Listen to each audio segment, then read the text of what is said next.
kita merupakan pilar di negara kesatuan Republik ini.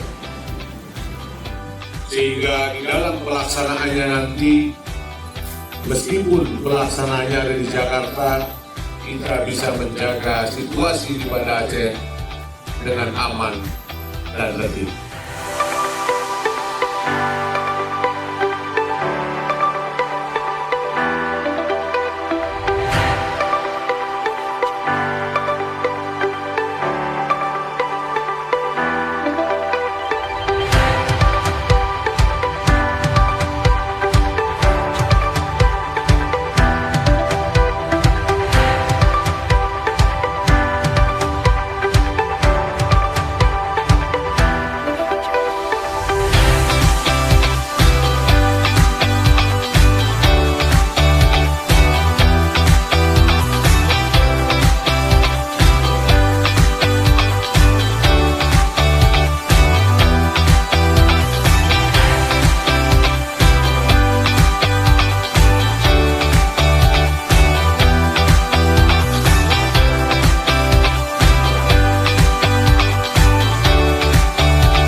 Kami unsur Forkopimda Kota Banda Aceh menolak unjuk rasa yang anarkis, menolak radikalisme dan terorisme di negara kesatuan Republik Indonesia, serta mendukung pelantikan Presiden dan Wakil Presiden tanggal 20 Oktober 2019 berjalan aman dan lancar.